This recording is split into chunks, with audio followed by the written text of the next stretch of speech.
ഇല്ല, പണി കുറച്ചുകൂടി ബാക്കിയുണ്ട്. ആ, ഇനിയിപ്പോ മുഴുവനായിട്ട് കഴിയാൻ നിൽക്കുന്നില്ല. വാടക വീട്ടിലല്ലേ ഇരിക്കുന്നത്. അപ്പൊ ഇവിടെ മാറിയിട്ടേ ബാക്കി ചെയ്യാറുണ്ടാ. ആ ആ, ആയിക്കോട്ടെ ആയിക്കോട്ടെ. ശരി ശരി ശരി. അതെ, ഏതെങ്കിലും 2 തേപ്പുകാരെ വിളിച്ചിട്ടേ ഒരു റൂമെങ്കിലും ശരിയാക്കി തരാൻ പറയേ. അങ്ങനെയാണെങ്കിൽ ഓണം ആകുമ്പോഴേക്കും നമുക്ക് ഇവിടെ കൂടാലോ. അതന്നെ ഞാനും ആലോചിക്കുന്നത്. ഓണം ആകുമ്പോഴേക്കും എങ്ങനെയൊന്ന് കൂടണം. എത്ര കൊല്ലം വാടക വീട്ടിൽ കഴിയുന്നത്. അല്ല, ഓണത്തിന് മോൾക്ക് ലീവ് ഉണ്ടല്ലോ അല്ലേ? അവൾക്ക് എന്തായാലും ഓണം വെക്കേഷൻ 10 ദിവസം ഉണ്ടല്ലോ, എന്തായാലും വരും. എന്നാ ശരി, ഞാൻ പോയിട്ട് ആ ദിനേശ് ഒന്ന് കാണട്ടെ. നാളെ തന്നെ പണിക്കാരെ കിട്ടുകയാണെങ്കിലേ അങ്ങനെ തേക്കായിരുന്നു. നീ വൈകിക്കണ്ട.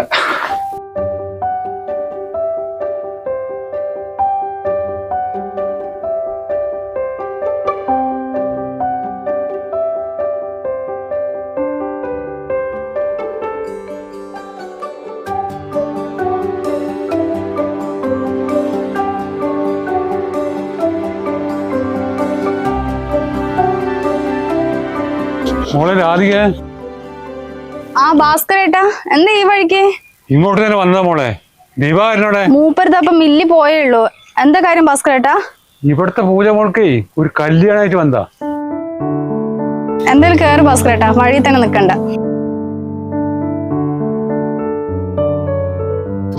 കൂട്ടാ ചെക്കൻ ഗവൺമെന്റ് ജോലിയാ. അപ്പൊ ഇതേമാരത്തെ ബന്ധം ഇനി കിട്ടിയെന്ന് വരില്ല. വീടിന്റെ പണി കുറച്ചുകൂടി ബാക്കിയുണ്ട്. അപ്പൊ അതൊക്കെ കഴിഞ്ഞിട്ട് നോക്കാൻ വേണ്ടിട്ടിരിക്കായിരുന്നു. വീടൊക്കെ എത്രയായില്ലേ? ഇനി തേപ്പും കൂടിയല്ലേ ഉള്ളൂ.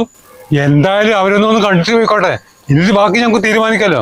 എന്തായാലും മൂപ്പര് വന്നിട്ട് ഞാൻ ചോദിക്കട്ടെ, എന്നിട്ട് ഭാസ്കരേട്ടനെ വിളിക്കാൻ പറയാം. ഇനി എന്തായാലും വൈകിക്കണ്ട. കല്യാണം പറഞ്ഞ ഒരു യോഗമാ. എന്തായാലും ആവുമ്പോ വിളിക്കാൻ പറയണേ. അന്ന് ശരി, ഞാൻ പോട്ടെ.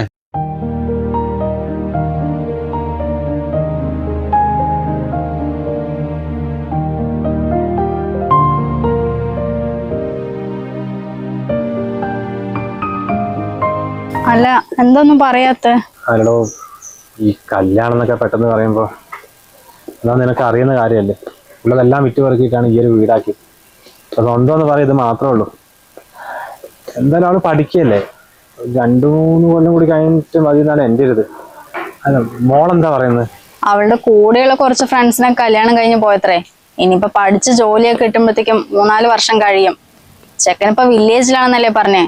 ഇനി ഇതുപോലത്തെ ഒരു നല്ല ബന്ധം കിട്ടിയില്ലെങ്കിലോന്നാ അവളുടെ ഒരു പേടി. എന്തായാലും വന്നിട്ട് കണ്ടിട്ട് പോവാൻ പറയാല്ലേ. ആദ്യത്തെ അല്ലേ, മുടക്കാൻ നിക്കണ്ട.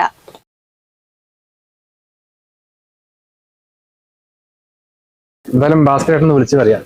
അല്ല, ഓള് ഞായറാഴ്ച നമ്മൾക്ക് എത്തും പറഞ്ഞല്ലേ? ആ, മോളി ഞായറാഴ്ച വരും.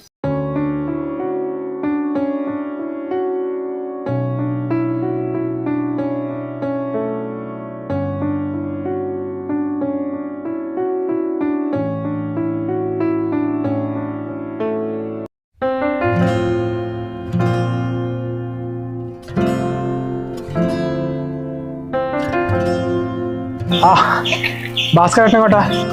ഞാൻ നിന്നെ കാണാൻ വേണ്ടി ഇറങ്ങിയതാ. എന്താ ഭാസ്കരേട്ടാ, അവരെന്തെങ്കിലും പറഞ്ഞോ? അത് പറയാനല്ലേ ഞാൻ നേരിട്ട് വന്നത്. സംഭവം അവർക്ക് നിങ്ങളുടെ വീടും കുട്ടീനെയൊക്കെ ഇഷ്ടമായിട്ടുണ്ട്. ഇനി നിങ്ങളുടെ ഒരു അഭിപ്രായം മാത്രം കിട്ടണം. ഇതൊക്കെ എനിക്ക് ഫോണിൽ കൂടെ പറഞ്ഞാൽ മതിയായിരുന്നു. പക്ഷേ ഇത് നമ്മൾ നേരിട്ട് സംസാരിക്കുമ്പോൾ അതിൻ്റെ ഒരു ഇതുള്ളൂ. നിങ്ങൾക്ക് ഇഷ്ടമായെന്ന് എനിക്കറിയാം. പക്ഷെ ചോദിക്കേണ്ട എൻ്റെ മര്യാദയാണല്ലോ. മോൾക്ക് കണ്ടിട്ട് ഇഷ്ടമൊക്കെ ആയിട്ടുണ്ട്. പക്ഷെ ചെക്കനെ കുറിച്ച് ഒന്നുകൂടി അന്വേഷിച്ചിട്ട് മറുപടി പറയാൻ പറഞ്ഞിട്ടാ. ഒരു അന്വേഷണവും വേണ്ട. എനിക്ക് അത്രയും വേണ്ടപ്പെട്ട ആൾക്കാരാ. അല്ലാതെ നിന്റെ മോൾക്ക് അങ്ങനത്തെ ഒരു ബന്ധം കൊണ്ടുവരുമോ? സംഭവമൊക്കെ ശരി തന്നെയാണ്. പക്ഷെ ഒരു സ്ത്രീധനത്തിന്റെ കാര്യം എന്തെങ്കിലും പറഞ്ഞോ? അതൊക്കെ പിന്നീടല്ലേ. എന്നാലും അതിനെക്കുറിച്ച് അറിഞ്ഞിരിക്കുന്നത് നല്ലതാ. സ്ത്രീധനമായിട്ട് അവരൊന്നും ചോദിച്ചിട്ടില്ല. പക്ഷെ അവരുടെ മോൾക്ക് എന്താ കൊടുക്കുക, അതങ്ങോട്ട് കൊടുത്തോട്ടെ എന്നാ അവര് പറഞ്ഞു. പക്ഷെ അതിനർത്ഥം സ്ത്രീധനം വേണ്ടെന്നല്ല. അവന്റെ പെങ്ങൾക്ക് 30 പവൻ കൊടുത്തിട്ട് കെട്ടിച്ചയച്ച്. അതും 5 കൊല്ലം മുന്നാ. ആ ചക്കൻ ഗവൺമെന്റ് ജോലിയൊന്നുമല്ല, ചെറിയൊരു ബിസിനസ്സാ. എന്നിട്ടും അവർ 30 കൊടുത്തു. ഇതൊക്കെ അവര് എന്നോട് പറഞ്ഞതാ. അതിന്റെ അർത്ഥം എനിക്ക് മനസ്സിലായല്ലോ.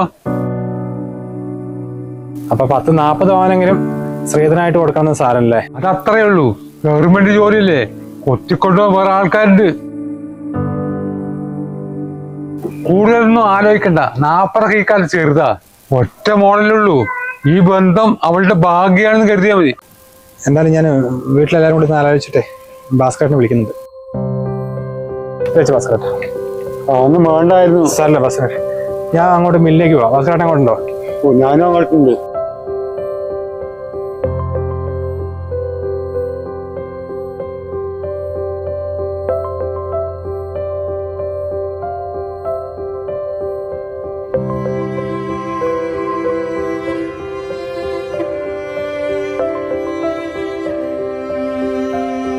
അല്ല, എന്താ ഇവിടെ വന്നിരിക്കുന്നെ? ഒന്നുമില്ല, വെറുതെ ഇരിക്കുക.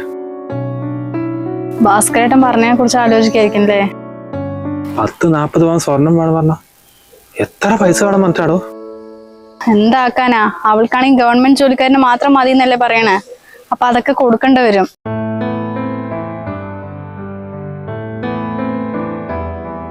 ആ കുമാരേട്ടൻ കണ്ടില്ലേ, മൂക്ക് വേണ്ടി 25 പവനാ കൊടുത്തത്. പറയുകയാണെങ്കിൽ മൂപ്പർക്ക് എന്ത് പണിയാ ഉള്ളത്? നമ്മളിപ്പോ ഈ 40 പവന് വേണ്ടി കല്യാണം വേണ്ട വെക്കാന്നൊക്കെ പറഞ്ഞ നാട്ടുകാർ പറഞ്ഞു നടക്കില്ലേ അച്ഛനും അമ്മയും മൂക്ക് വേണ്ടി ഒന്നും ചെയ്തു കൊടുത്തില്ല എന്നുള്ളത്. എന്നിട്ട് ആ കുമാരന്റെ സ്ഥിതി എന്താ? ഉള്ള വീടും വിറ്റ് കടക്കാരെ പിടിച്ച് പുറത്തിറങ്ങുന്നുണ്ടാ? എനിക്ക് അറിയാൻ മേലോട് ചോദിക്കുകയാണ്, ഈ പെൺകുട്ടികൾ പറഞ്ഞ ഇത്രയും ബാധ്യതയാ? ഇത്ര കാലം കഷ്ടപ്പെട്ട് പഠിപ്പിച്ച് വളർത്തി വലുതാക്കി ഇത്രയും സ്ത്രീധനവും പൈസയെ കൊടുത്ത് കല്യാണം കഴിച്ചു കൊടുക്കുക പറഞ്ഞാൽ അപ്പൊ 2-3 പെൺകുട്ടികളുടെ മാതാപിതാക്കളുടെ അവസ്ഥ എന്തായിരിക്കും? എന്താക്കാനാ, ഇതിപ്പോ നമ്മളായിട്ട് തുടങ്ങിയൊന്നുമല്ലല്ലോ, പണ്ട് മുതലേ ഇങ്ങനെയൊക്കെ തന്നെയല്ലേ. അതിനിപ്പോ ഞാൻ എന്തെയാണെന്ന് നീ പറയുന്നത്? എത്ര കൊല്ലമായിട്ട് ഈ വാടക വീട്ടിൽ കഴിയുന്നത്? എന്റെ ഇത്ര കാലം അധ്വാനത്തിന്റെ ഫലമാണ് ആ വീട്. എന്നിട്ട് അത് പണി കഴിഞ്ഞില്ല. ഒരു ദിവസം പോലും ഞാൻ അവിടെ ഇരുന്നിട്ടില്ല.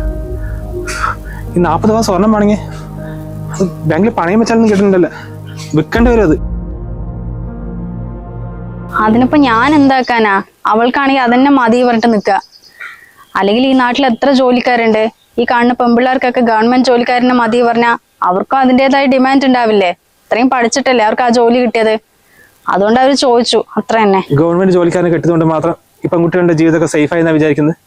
ഇത്രയും ബുദ്ധിയില്ലാത്ത പെൺകുട്ടികളാണ് ഈ കാലത്ത്. എന്താ വേറെ ആർക്കും കല്യാണം ഒന്നും കഴിക്കണ്ട? അല്ലെങ്കിൽ അവർക്ക് അവരുടെ കാര്യം മാത്രമേ ഉള്ളൂ.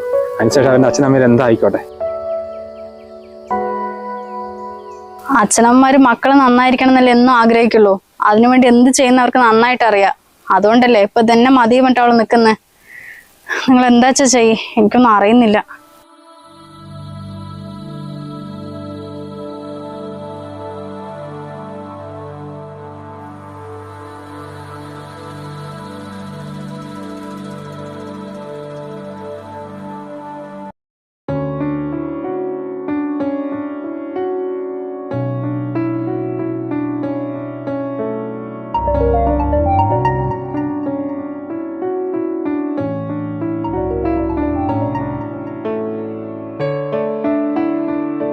അമ്മേ, ആ മോളെ, സുഖമല്ലേ?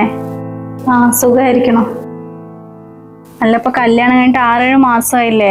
ക്ലാസ്സിൽ പോയി തുടങ്ങിയില്ലേ മോളെ? കല്യാണം കഴിഞ്ഞ് 2 ആഴ്ചയായത് ഞാൻ പറഞ്ഞതാ ക്ലാസ്സിന് പോട്ടെന്ന്. അപ്പൊ പിന്നെ ആവട്ടെ പറഞ്ഞതാ. മാസം എത്രയായി? ഞാനതങ്ങ് വിട്ടു അമ്മേ. ആ, പിന്നെ അമ്മ സങ്കടം പറയാന്ന് വിചാരിക്കരുത്. മോക്ക് അറിയാവുന്ന കാര്യല്ലേ. നമ്മൾ ഒരു ദിവസം പോലും ഇരിക്കാണ്ടല്ലേ ആ വീട് വിറ്റിട്ട് മോളുടെ കല്യാണം നടത്തിയത്. അതിനുശേഷം അച്ഛൻ ആകെ തളർന്നു പോയി. ഇപ്പൊ ദിവസമൊന്നും മില്ല് തുറക്കാറില്ല. പിന്നെ 2-3 മാസത്തെ വീട്ടുവാടകയും കൊടുക്കാണ്ട്, കുറച്ച് കടങ്ങളുണ്ട്. അമ്മ വൈകിട്ട് അങ്ങോട്ട് വരികയാണെങ്കിലേ മോളുടെ 1 പവൻ സ്വർണം തരുമോ? തൽക്കാലം ഒന്ന് പിടിച്ചു നിൽക്കാൻ വേണ്ടിയാ. അച്ഛൻ കുറച്ചു മാസം കഴിഞ്ഞാൽ പറ്റുമ്പോ എടുത്തു തരും. കല്യാണത്തിന് അച്ഛൻ തന്ന സ്വർണം മുഴുവൻ അമ്മായിമ്മ അന്ന് രാത്രി തന്നെ വാങ്ങിച്ചെടുത്തു. അതിപ്പോ വിറ്റോ അവിടെ ഉണ്ടോന്ന് പോലും എനിക്കറിയില്ല. എൻ്റെ കയ്യിലിപ്പോ ആക്കൊരു ചെറിയ ചെയിനും വളയും മാത്രമേ ഉള്ളൂ. എന്തായാലും അമ്മ വാ, ഞാൻ ഈ വള ഉരുത്തരാം. വേണ്ട മോളെ. നമ്മുടെ നാട്ടിലെ പെൺകുട്ടികളെ സംബന്ധിച്ചിടത്തോളം കല്യാണം എന്ന് പറയുന്നത് അവരുടെ കുടുംബത്തിനെ മുഴുവൻ വലിയൊരു കടബാധ്യതയിലേക്ക് തള്ളിയിട്ട് മറ്റൊരാളുടെ ഭാര്യയായി തീരുക, അത്രേ ഉള്ളൂ.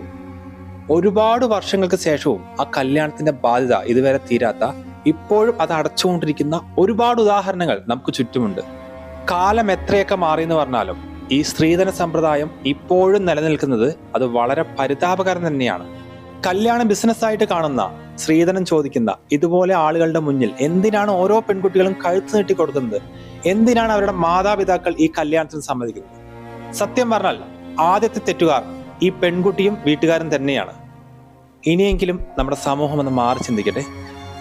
അപ്പോൾ ഇതുപോലെ ഇരയായിട്ടുള്ള ആരെങ്കിലും ഉണ്ടെങ്കിൽ തീർച്ചയായിട്ടും താഴെ കമന്റ് ചെയ്യുക.